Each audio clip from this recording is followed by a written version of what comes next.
African രാജ്യമായ കോങ്കോയിലെ കത്തോലിക്ക ദേവാലയത്തിന് നേരെ ഇസ്ലാമിക തീവ്രവാദികൾ നടത്തിയ ആക്രമണത്തിൽ 40-ലധികം പേർ കൊല്ലപ്പെട്ടിരുന്നു. സംഭവത്തിൽ നീതി ലഭിക്കണമെന്ന് ആവശ്യപ്പെട്ട് കോങ്കോ ബിഷപ്പുമാർ രംഗത്ത്.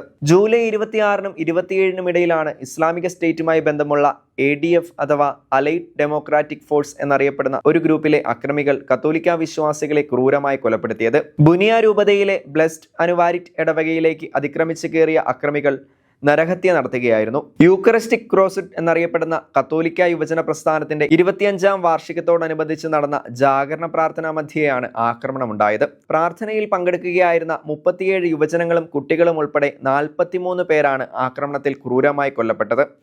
കൂട്ടക്കൊലയ്ക്ക് ശേഷം പ്രിയപ്പെട്ടവരുടെ ആകസ്മിക വേർപാടിൽ പലരും മാനസികമായി തകർന്നുവെന്നും ആക്രമണത്തിൽ എന്താണ് സംഭവിച്ചതെന്ന് കാണാനെത്തിയവരെ കാത്തിരുന്നത് നടുക്കുന്ന കാഴ്ചകളായിരുന്നുവെന്നും ബുനിയയിലെ ബിഷപ്പ് ഡിയുഡോണെ ഉറുങ്കി പൊന്തിഫിക്കൽ വാർത്താ ഏജൻസിയായ aid to the church in നീഡിനോട് പറഞ്ഞു. പോലീസും സൈന്യവും അകലെയായിരുന്നില്ല, പക്ഷേ അവർ കൃത്യസമയത്ത് പ്രവർത്തിച്ചില്ല. ജനങ്ങളെ സംരക്ഷിക്കാൻ അവർ കൂടുതൽ വേഗത്തിൽ ഇടപെടേണ്ടതായിരുന്നു.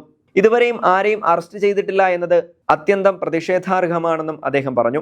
ഉഗാണ്ടയുടെ അതിർത്തിയിലുള്ള പ്രദേശത്ത് പോരാടുന്ന വിവിധ ഗ്രൂപ്പുകൾ മൂലമുണ്ടായ നിലവിലുള്ള അരക്ഷിതാവസ്ഥ ഉണ്ടായിരുന്നിട്ടും താൻ ശുശ്രൂഷ തുടരുകയാണ്. കാടിന്റെ നടുവിലുള്ള ഒരു ഖനിപ്രദേശത്തേക്ക് 60 കിലോമീറ്ററിലധികം സഞ്ചരിച്ചാണ് സ്ഥൈര്യലേപന കൂദാശ നൽകുന്നതിനായി പോകുന്നതെന്നും അദ്ദേഹം പറഞ്ഞു. ക്രൈസ്തവ കൂട്ടക്കുരുതിയിൽ ഭരണകൂടവും പോലീസും പുലർത്തുന്ന നിശബ്ദതയ്ക്കെതിരെ വ്യാപക പ്രതിഷേധമാണ് ഉയരുന്നത്.